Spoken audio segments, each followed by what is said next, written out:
But probably heard that we're recording it, that is in progress. So someone just joined us, and I don't know who it was. Oh, there's Ann. Yeah. Ann and Denny and Al and Sharon. It's just a pretty good group of about 12. It's, you know, it's a good precedent for that number, and at least in the Christian tradition, but not the Jewish tradition as well. Who are we sacrificing? What was that, Dwight? Who are we sacrificing? Yeah. Well, yeah. Let's just look at after the afterwards. Okay. I don't want to put Judas on anybody here. So Dan, are we meeting next week, next Wednesday? I was just getting ready to say that. I would like, we could probably go another week on our book, but I would like to conclude, if you don't mind, because now's a nice time to break after today, and then begin our next book, which is, I think I showed it to you last time, but I do have a picture of it somewhere in here. John Shelby Spong, Biblical Literalism, a Gentile Heresy. The nice thing about this book is that it does a lot, at least in the first chapter, with the Gospel of Matthew, and continues our study of Judaism in a very nice way, at least first century Judaism. So it will be a nice, I think it'll be a nice change in what we've been doing, but still roughly having the same kind of theme. John Shelby Spong, Biblical Literalism, a Gentile Heresy. So, And we skip next week. we do skip next week. I'm sorry, I wasn't very clear, was I? Ash Wednesday. Next week is Ash Wednesday, if I'm not mistaken.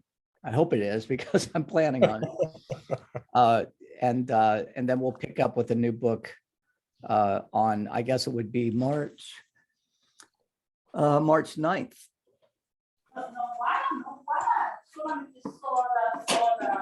Hey, Dwight, I'm going to ask you to mute, because I hear people in your background. I don't know what's happening there. So, Yeah, I'll shut a couple of doors. I don't know how to mute. okay. I can mute you. I can mute you from here. Thanks. Okay, good. Okay, good. Thank you. So last time I think we were concluding quite well, just thinking about some of the dangerous ideas of religions, primarily those including election and chosenness and divine guidance from God. All of those things that have morphed in, especially in our so-called secular age, have morphed into rather dangerous hybrids, where some of our national interests and some of our national objectives have been given, religious underpinnings, so that we have not just a historical foundation for trying to achieve some of the things we want to achieve as a nation, but there's also a kind of a divine destiny that goes into this. It doesn't take much for us to see that pretty much everywhere we look in our society today. Last time we were talking a little bit, not a little bit, but quite a lot about Israel and the founding of the state of Israel, and just how that has come to be rather problematic. I wanted to emphasize that originally Israel, when Zionism started, it was meant to be a secular state. Theodor Herzl, who was a big promoter of Zionism, was an atheist himself. That is quite different from what we see in Israel today, because I think there's something that kind of parallels what we see happening in the United States. There is a strong religious minority there that really has a very strong say in some of the policies that are being made by the Knesset. And so we see this kind of religious nationalism, if we can call it that, raising its ugly head quite a bit in Israel/Palestine. And not abating, it seems. And, of course, the victims of this have been Palestinians. And some of you spoke rather eloquently about that last time. Would anybody like to maybe conclude with a statement or so? And Dwight, if you'd like to say something, just raise your hand and I'll unmute you. Dan, Yeah, go ahead, Denny. the elections in Israel last year, the fourth election offers a slender window of hope that more moderate conservative forces in Israel, virtually everybody in the Israeli government is a conservative. I mean, don't misread that. Yeah. But with the removal of Netanyahu was moving very, very close to a Trump model of Fascist. government. Well, just authoritarian Yeah. tendencies. And so we may see a little bit of moderation here. Right. Keep an eye on it. Right. There is that to hope for. Got to remember, there are 30 parties, contesting every election in Israel. Yeah, that's amazing to me how they can keep all of that straight. And a portion of the electorate is represented in the Knesset. It's very much like the system in Britain, is it not? Yes, Yeah. correct. So you don't have just Democrats and Republicans fighting across the aisle. You'll have maybe social democrats here. I don't know all the names of the parties in Israel, but I wonder if that's a better system altogether, because it doesn't lend itself to this kind of binary identity crisis that we seem to have in the United States between the, with this two-party system that we have. So, Right. Anybody else? Questions about Israel and Palestine? Well, one of the things that we've been looking at is just the way that religious ideas promote this understanding of, chosenness, but a kind of an exclusivism. I used to try to tell my students in Judaism, when we talk about, the Jews being a chosen people, it meant chosen for responsibility and not for privilege.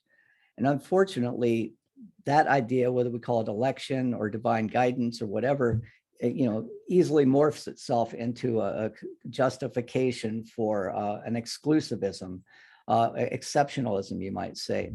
One of the ways that this has happened, it has been with Islam. And I think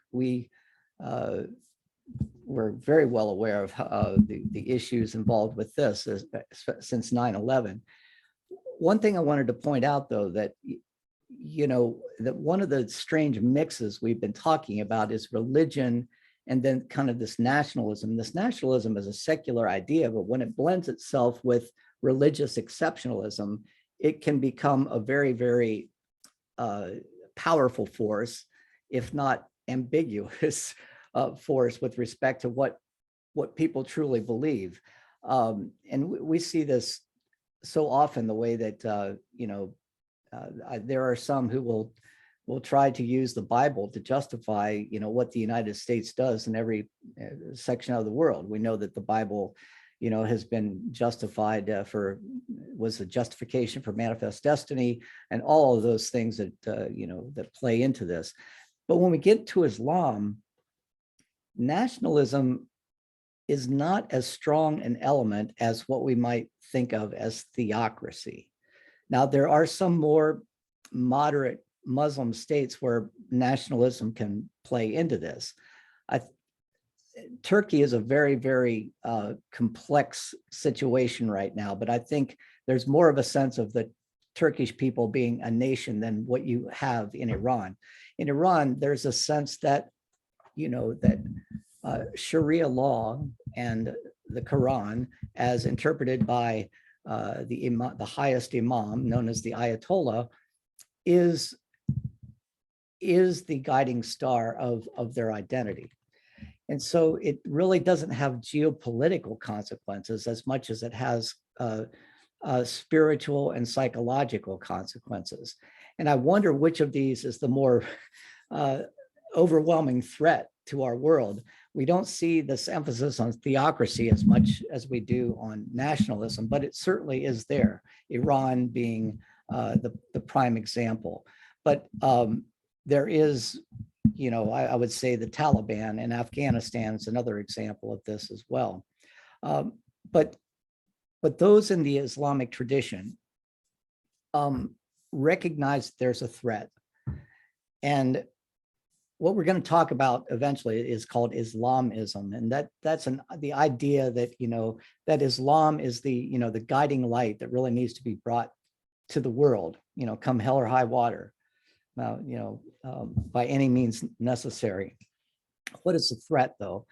Well, the threat, especially since the Enlightenment, is this idea that we call secular humanism, that truth, and we've been talking about this, that truth can somehow be discerned simply through the use of human reason. Secular science, the threat, as it is a threat to some evangelical Christians, the threat is such that it will usurp or take the place of religion as the final arbiter and guarantor of what is right and what is true and what is good. Add to that the economic philosophy of capitalism, which, like it or not, rests upon a model of competition, of supply and demand, of individuals looking out after their best interests. And when you apply that on the national level, you get a kind of an economic colonialism that we see asserting itself around the rest of the world, right? The African resources are actually our resources because the Africans apparently don't know how to utilize them to the best of their ability. So, we find means to abuse others' resources, and this kind of colonialism has created problems for as long as for a very, very long time, for 2,000 years, really, in many ways. And then all of this gets kind of caught under the umbrella of the West. Secular humanism, capitalism, and this notion that the West is completely identified by these types of characteristics and these qualities. Therefore, we as Muslims have to provide not just an alternative, but a guiding light for others to direct them out of this. And sometimes that takes on the role of a rather militant type of Islam that tries to assert its power by any means necessary, violently. And other ways it is asserted is just by teachings. The interesting thing about this is something called identity Islam. And I want to, there are many examples of this that we can turn to, but it is kind of interesting that those Muslim immigrants that have come to the United States, their children tend to, I shouldn't say, I don't want to make a blanket statement, but there is a large portion, a large incidence of the children of Muslim immigrants taking on a kind of radical identity for themselves in Islam that would actually surpass even the Islamic beliefs of their parents. The example I think of here are the Tsarnaev brothers, who were responsible for the Boston Marathon bombing. Their parents escaped their country, and perhaps it was Egypt, but they came to the United States. Dan, Yeah, go ahead. they were Chechens from Russia, Oh, were they? southern Wow. Russia. And ahead. those folks are really, really hard-edged, tough folks. Yeah. And so they were, so that makes sense. Yeah, Chechnya that would have been about the time that there was a lot of turmoil there. These two brothers came to the United States, and possibly, as Mikva makes the argument, possibly because of being caught up in, a culture, and especially in their teenage years, they being identified perpetually as the other. One of the ways you can respond to that is by trying to assimilate and make yourself as non-other as possible. The other way to respond to that is by owning that identity and make yourself even more other as possible. And what tends to be happening in the United States, and interestingly enough, in the prisons of our country as well, is this what we call identity Islam, where young people see this as a viable alternative to an unjust, democratic, capitalist, secular humanist system out of which they see no escape. And Islam provides them at least that spiritual escape and that community. So I wondered if anybody had anything they wanted to add to that. It is a problem here in the United States, not an overwhelming one, but. Dan, Yeah, go ahead, Denny. this is a little bit of a segue. Rachel Mikva talks about American exceptionalism, and she uses it in a way that is part of the common usage, if you will, which is more, we're better than anybody else. Right, right.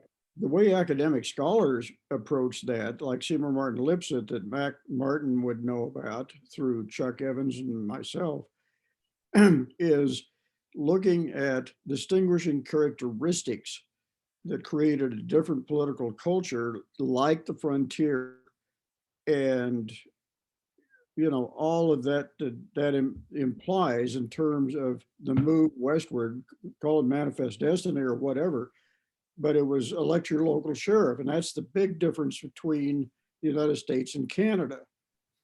In Canada, there was always a national police in the form of the Hudson Bay Company and on and on and on.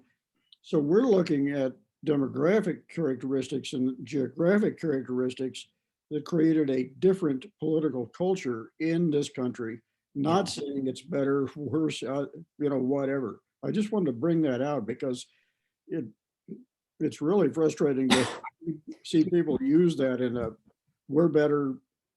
Yeah. And I think that's how Mikva is using it. I think that's what you're saying. But if I understand you correctly, there's a more scientific, objective way to, to look at the matrix, right? As you like to say, and to see how that created who we are. Yes.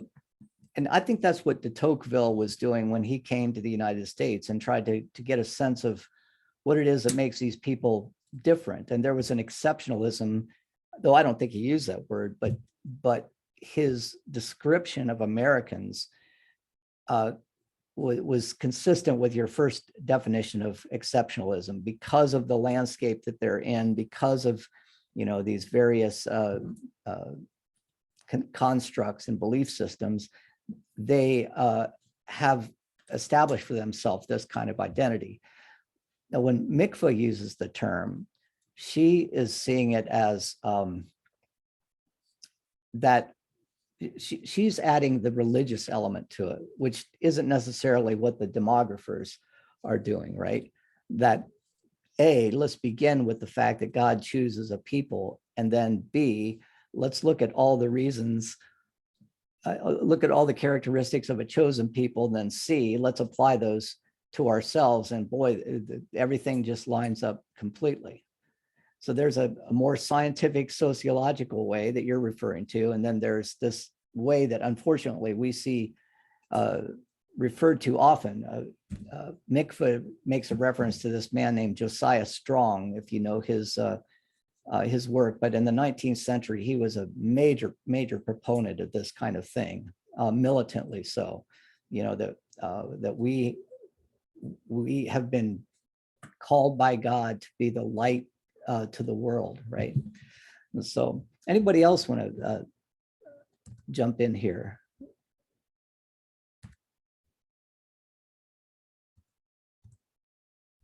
Dwight, I'm going to unmute you because I'm sure that you want to say something. I can't. I can only ask you to unmute.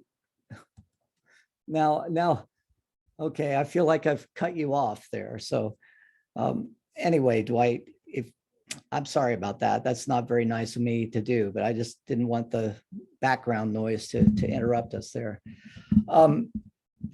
This idea of Islamism is very, very, oh, you're unmuted then. Yes, I am now. My eyes are so bad, I had a hard time reading this little tiny script. I couldn't tell which was the on or off. That's why I didn't respond right away. Yeah. But I really didn't have anything that I wanted to say. This is coming All right. from a different direction. I was just feeling guilty because here I have this scholar on the other end of the line. And I basically shut him up, and I didn't want to do that. So, but the threat that Mikva sees here is generally described as Islamism. This movement that we see across the world, in some places stronger than others, but it's present even in the United States, and especially in some of the Middle Eastern countries. And this compulsion to do two things, to seek out a true Islam, which is always the impetus, is always the, I guess the, what's the right word? It's always, I can't think of my words today, always the inspiration of any kind of reform movement. Let's get back to, the original, the intent. We've allowed our theology to become much too sullied by secularism. So let's get back to what Muhammad originally wanted us to do. And we see a lot of this. And then in so doing, we become, Muslims are saying, who are Islamists, the antidote to the moral bankruptcy that we see in the West. All of this coming out of the religious idea, the dangerous idea of divine guidance by God. Go ahead. Islamism, it just seems to me it's so important that everybody with us understands that this really took on an intense, angry edge after the Paris Peace Conference in 1920, and the colonial mandates that were imposed on the Middle East, on Palestine. Right. The humiliation, that Islam had gone from almost the apex of the world, knowledge and a house of wisdom leadership, to being shoved to the backside, and the demand for oil, Right. and the penetration of the Middle East by the West in World War I, and particularly in World War II, really led to we've got to say something, we've got to do something, to protect ourselves. Right. And one of the things they were thinking about at that time, I mean, I'm sure their religious leaders, just as happens in Christianity or in Judaism, why is Allah allowing this to happen? And now you've set the conditions and the context for, well, it's because we've gotten away from the truth. Had we not gotten away from the truth, we would have never slipped out of our, 10th and 11th century, the apex of our civilization. But what we did is we allowed too many foreign ideas to enter into the equation, and that has somehow, diluted the truth of Islam. And this is precisely what Muhammad was trying to guard against, and on and on and on. And that's what we have even today. But I really appreciate your point about how this 100 years ago, basically, how this became all the more acute in Muslims' minds after some of the humiliation that took place in precisely the region that we were just talking about in Israel and Palestine. Any other comments? I appreciate what you have to say, Denny, and everyone else. Okay. Well, it's not a very far step, or a very big leap, I should say, to move from this understanding of exclusivism into the Christian version of this, because we see it all around us. Oh, I forgot about this. I think I'm going to pass on this one, but only to say that, you know, go ahead. I think somebody want to say something. I wanted to say, and I forgot I was moving in this direction. I think Mikva makes this really important point about how we have a tendency, liberals have a tendency to look at some of the practices of Islam, especially the more conservative and if not militant practices. And of course, in the United States, in the last 30 or 40 years, the emphasis on feminism and women's rights has been so prominent that in Islam, we see precisely the opposite of what we would expect women to want, right? And Mikva makes the point that, you know, liberals have a tendency to think that, and these are her words, not what I'm telling you, to think that they think for the entire human race, that they speak for the entire human race, that Muslim women have no choice in, you know, their attire, or they have no choice in the equation that makes them dress in this particular way, that creates them to be second-class citizens. And I think at one point she raises the point, you know, what if these women, not all of them, but what if some women really see in this a kind of freedom, right? I remember when I was teaching at the University of Tennessee and we were exploring this issue, because there started to be some rumblings on campus about, you know, this is all the way back in 1990. You know, why are these women wearing these scarves and the hijab and everything? And, you know, why can't they just be American? So we asked them and brought them to our class and tell us about this. You know, we want to know, we are sincerely interested in your religion and your, you know, your value system.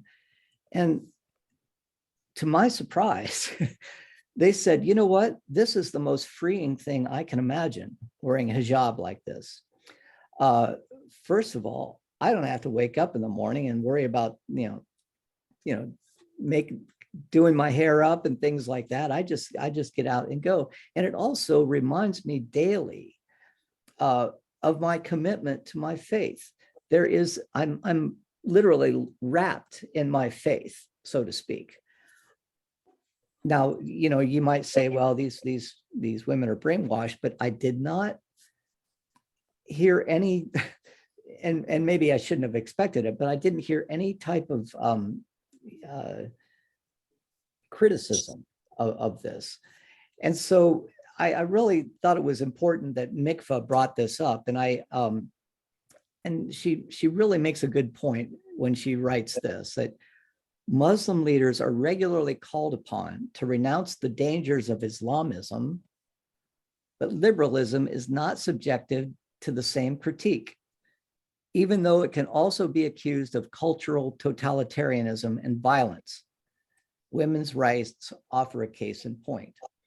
You know, we are easy to point the finger at, you know, what appear to be very clear violations of women's rights in Islam, but we don't really address the violations that have been the result of liberalism. So I wanted to see if anybody found that particularly compelling as well when we were reading it. In fact, I wanted to read this quote.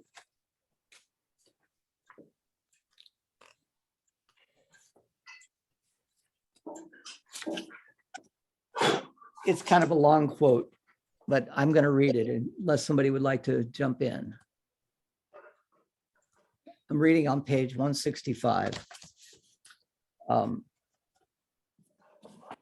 Women's rights offer a case in point. American leaders who are not exactly advocates for feminism raged against oppression of Muslim women in order to solidify support for war against radical Islam. They did not demonstrate comparable anguish about continuing patriarchy, misogyny, discrimination, and violence against women in the US. They did not consult the women who lived in Afghanistan or Iraq. Instead, they campaigned against the veil using age-old tropes that had helped to justify colonial domination of the Muslim world a century ago. They trotted out native informants like Ayaan Hirsi Ali to demonstrate that they are not bigoted against Islam. Western ideas of women's liberation, however, fail to recognize the possibility of agency within religious observance. And I would say agency of women here, right? And secular values can be just as oppressive, increasingly evident as European states legislate what Muslim women cannot wear, hijab, etc., in the name of women's equality. This is currently going on in France right now, and I think there was recently an incident in India where this became a national concern. Even Muslim feminists who mirror liberalism's idea of political and social equality, excavating indigenous resources for the cause, are forced to struggle against the false dichotomy between secular freedom and religious domination. I thought that was an interesting point of an observation there, that before we, point out the speck in others' eye, let's look at the log in our own. Any thoughts on the hijab? Yeah, Yeah, go ahead, Denny. I hate to keep speaking up here, but having spent, a fair amount of time in Saudi Arabia and Egypt, Palestine, it is so clear, particularly if you look at the burqa in Afghanistan, that women's appropriate gender dress is so attached to the local culture. Right. I mean, if you look at women in Saudi Arabia compared to women in Lebanon, for example, which is very close proximity, it's very, very different. Lebanese women are very, very westernized, like Egyptian women. You do not see.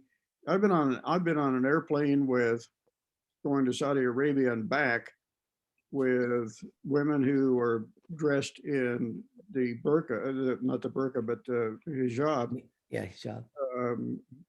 From head to toe. Right. What's fascinating is you can tell class because some of the veils are in gold lettering, Yves Saint Laurent or Ralph Lauren veils. So, if you grew up with this as a woman and that is the norm, Yeah, then that can bring enormous amount of comfort, in the situation that you were talking about at the University of Tennessee. right. And it is a type of colonialism to be imposing our, 21st century liberal values, and by which I mean liberal democratic values developed through the Enlightenment, and by imposing those on another culture and expecting them to rise to our. But at the same time, there are certainly situations where women are being oppressed, but our tendency is to take an exception or to take a small number of instances and blow them out of proportion. The Taliban's treatment of women in Afghanistan is certainly an exception to the rule here. The education for women being completely denied, women in positions of authority have now been removed from their offices, for example, as whether they were, well, in professionals, right? They have to be completely isolated in their homes, cannot go in public without the, without the company of a man, a brother, or a husband. I think that's a little over the top. And so, but this is, I was glad that Mikva brought this up, because I think it's an interesting case in point of, just where values collide, and when do we become legitimately and sincerely concerned about rights being, transgressed, or rights being not observed, and when are we just trying to be colonial, and impose our ideas on another cultural tradition? That's where it becomes very difficult. I had to put this in here. I just thought it was a nice photo. Girls just want to have fun, the mental rights. Well, let's talk about that which is around us always, and we're talking about the idea of Christian nationalism and the idea of election that has been with us since the very beginning, since people like Cotton Mather and Jonathan Edwards and so many Puritan-oriented preachers have took the context of a brave new, I shouldn't say it that way, took the context of a new world in which they found themselves, and thought about what it meant to start all over again. Now we have a blank slate. What better opportunity do we have to get back to the original meaning of, what God intended? And so, removing themselves from the excesses of whether it's the Church of England or the Roman Catholic Church in some cases, or some of the just the oppressive structures of religion in Europe, and then coming to the United States and starting anew with just the fundamentals, if I can use that term advisedly. Let's just get back to the basics. The context itself was just ripe for developing into this idea of exceptionalism, as Mikva uses it, that because of what we've overcome, because of who we are, because of our identity, our religious identity, we are fulfilling some sort of divinely instituted destiny, some divinely upheld destiny. And we see this throughout the political speeches of politicians right up to the very present. But what happens is that unfortunately it gets mixed up with nationalism, which was another issue altogether in the 19th and 20th centuries, as nation states started to become geographically identified, and we have these two streams of thought colliding with each other in the United States. This idea that somehow the cross should be wrapped in the American flag, and the Bible should be on every judge's bench, the 10 Commandments in every courthouse. This is Christian nationalism, which is everywhere around us. And I thought it was helpful when Mikva pointed out that this is not just happening in the United States. It is happening elsewhere, but there are these four elements that can give us at least a lens through which we can interpret history or even our current context. The four elements of nationalism, as she states on page 170, there's this myth of ethnic election, not just election of everybody living in the so-called melting pot, but a certain ethnic group as having more divine sanction than another. And this is what we see, of course, today. We see all four of these today in the white supremacist movement, which reared its ugly head not too long ago, in Charlottesville and elsewhere during the Trump administration. This myth that somehow that this story that we have as a race, if I can use that advisedly, or as white people, for example, have been chosen to fulfill a destiny. And then there's this nationalist attachment to a terrain. I don't see this as much in the United States as what I saw in Germany. I think we, during World War II and the National Socialist movement there, we often overlook the fact that the whole foundation of that National Socialist movement was that the German soil produced the folk of Germany, and there was this pure identity that was somehow being sullied by immigrants coming in and outsiders coming in. But it's Germany for the Germans, right? America for the Americans, which doesn't mean the indigenous people at all. And then add to this this myth of the golden age of heroism, how our past, all you have to do is go to Washington, D.C.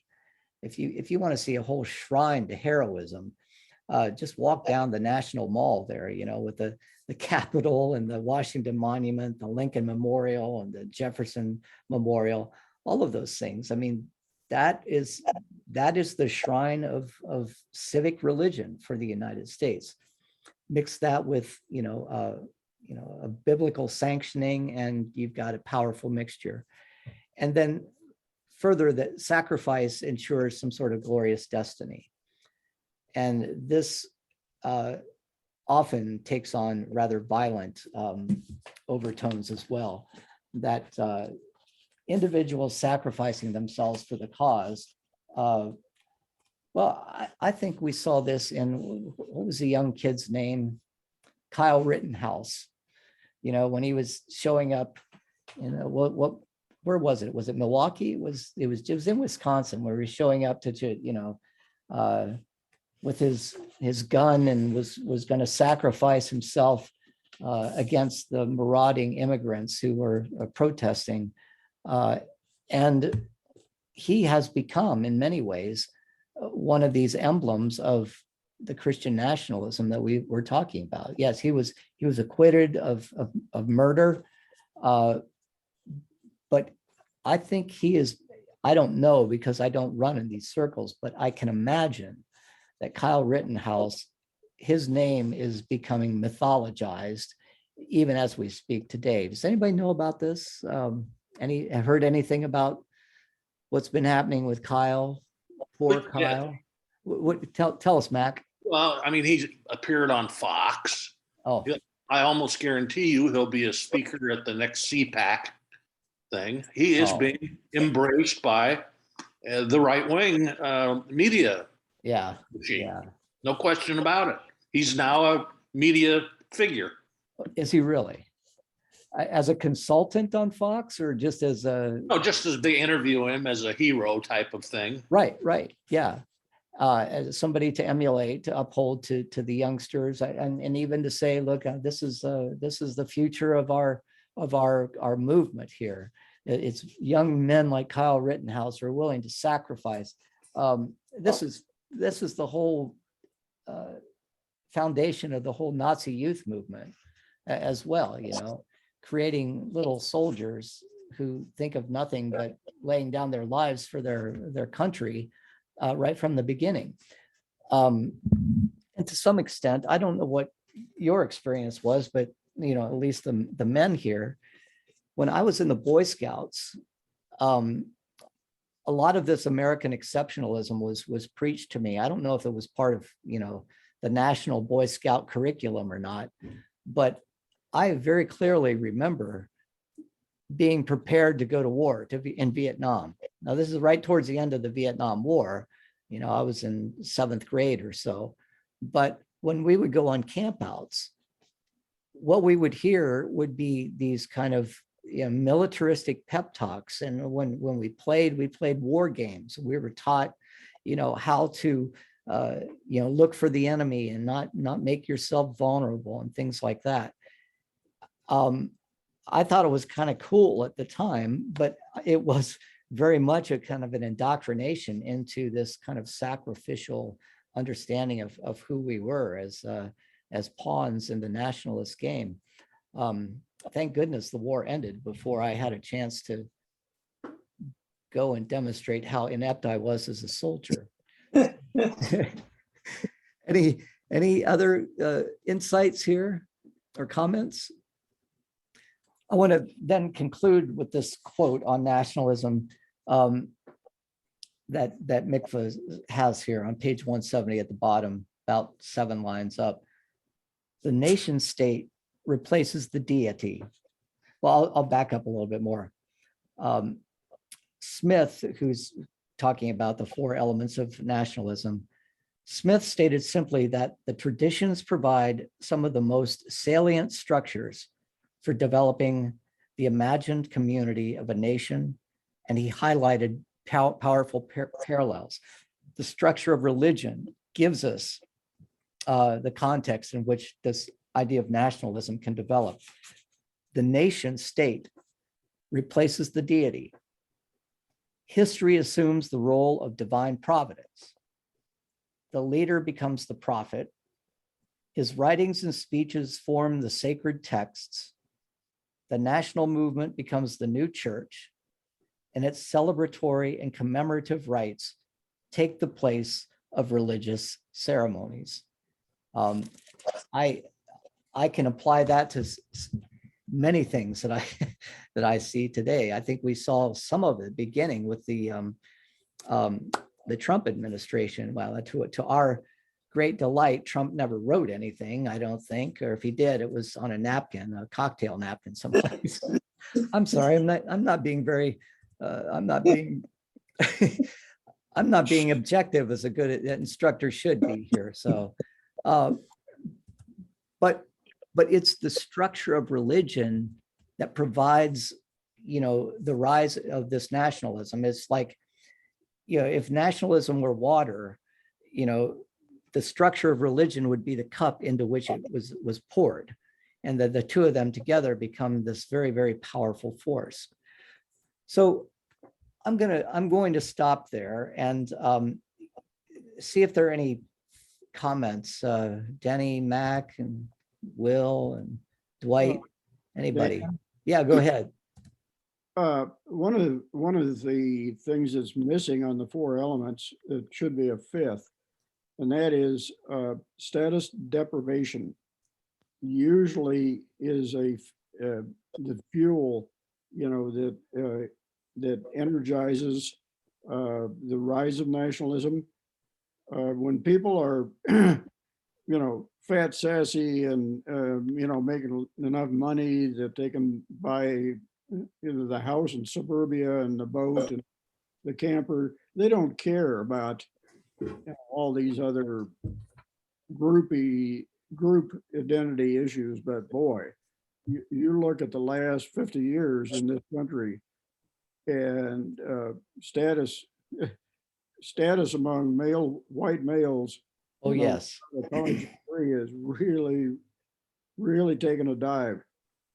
Right.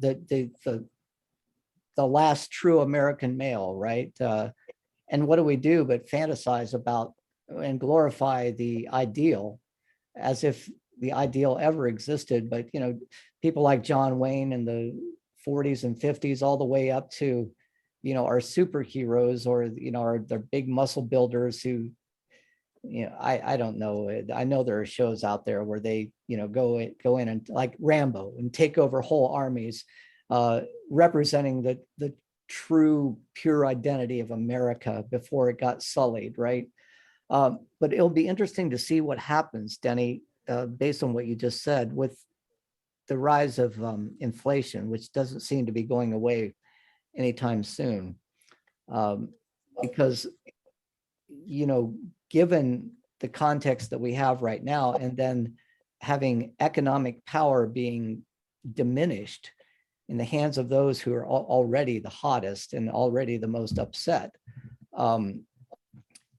it's going to be the demise, I think, of the Democratic Party during the next election, I think.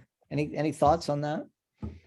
Well, I'd just kind of counter that on part of my recommended reading. She closes this chapter with an uplifting poem by Langston Hughes. Right, yeah. And I would recommend the book Soul of America by John Meacham, which traces this, and I think wrote it to comfort himself and others in the time of Trump, but it does a good job on that.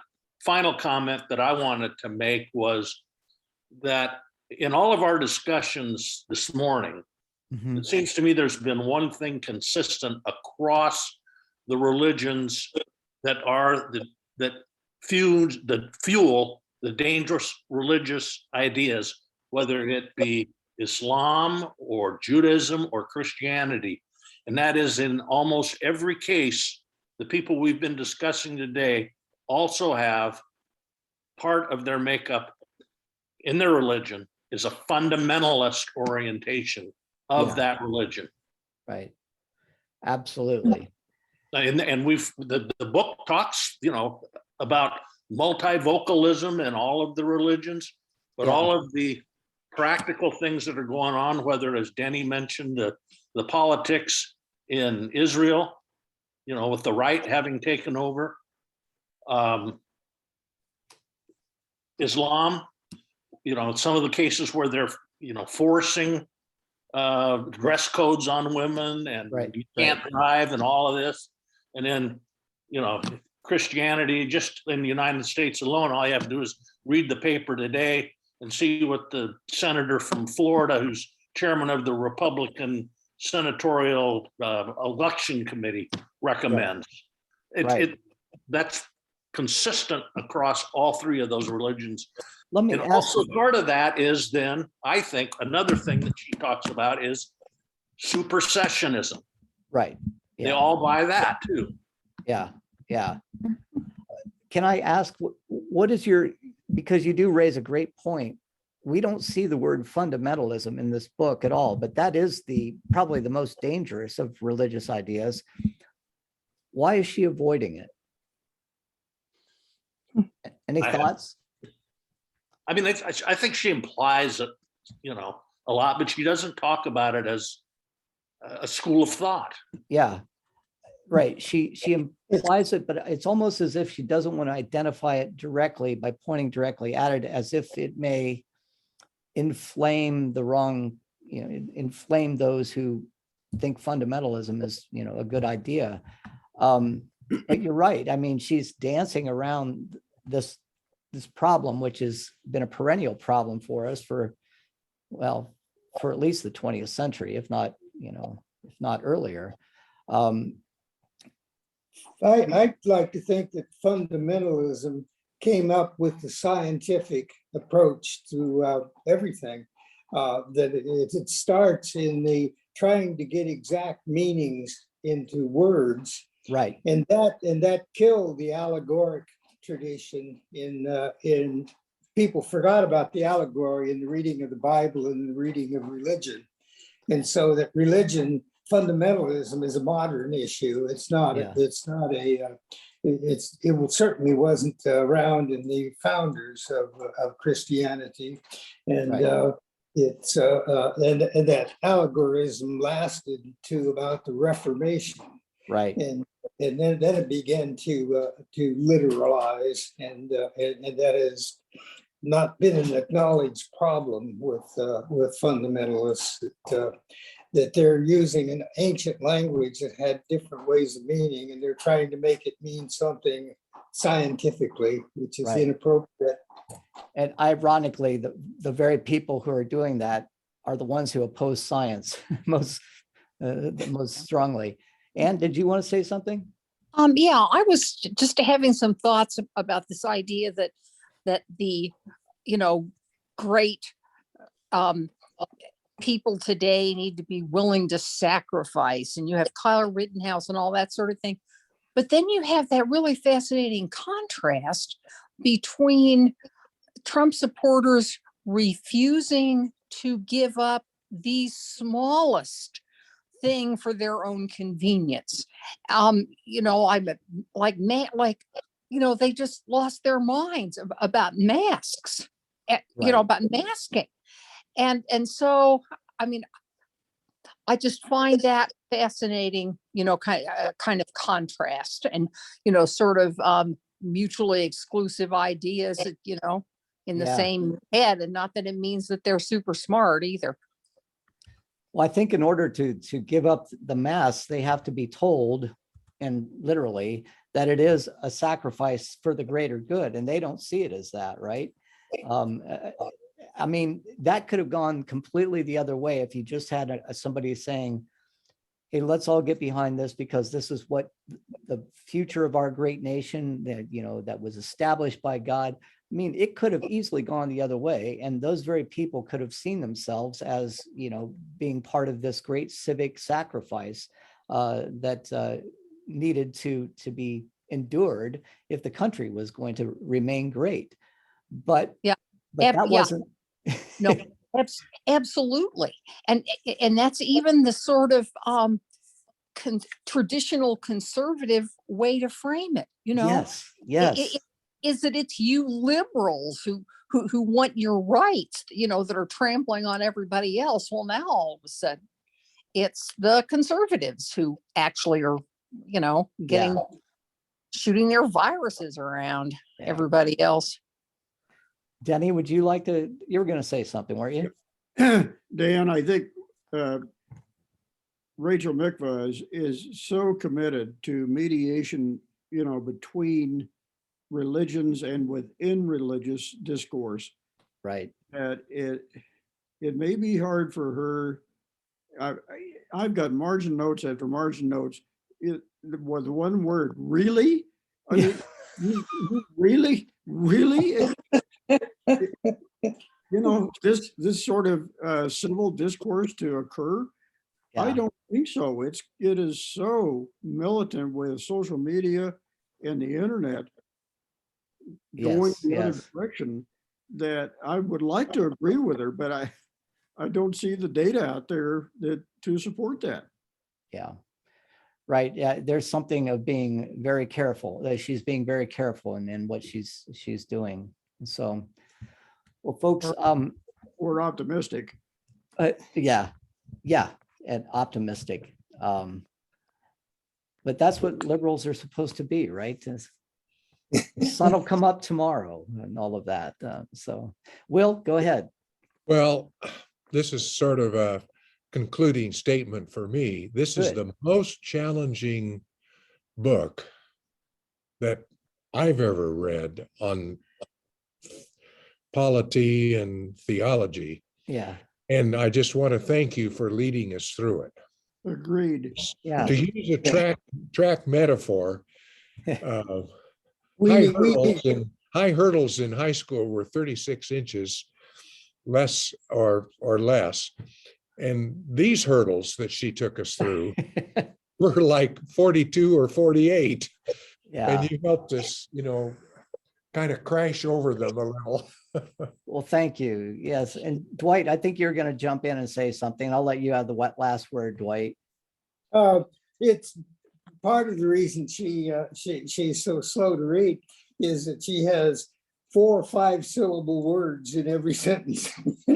Yeah, I find her difficult to read because of the multi-syllable words she crowds into sentences. Right. And I think we'll find that John Shelby Spong, who certainly is capable of adding 5 and 6 syllable words, will thankfully,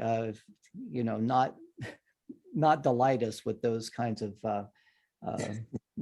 things, because his whole approach is to try to, speak so everybody can understand. And this is definitely an academic book. I was a little concerned about it when it was suggested, but we got through it okay. And fine. Yeah. So I'm going to end our time together here. I'm stopping our share, and I will see. Remember, it's not next week, but it's March 9th that we are going to meet. We'll have 2 weeks to get that book, and we'll start just on the first chapter, where he's talking about the Jewish calendar, and it will be a good book. I'm really excited about it. So thank you, everybody. Thank you. Take care. Bye. Thanks, Dan.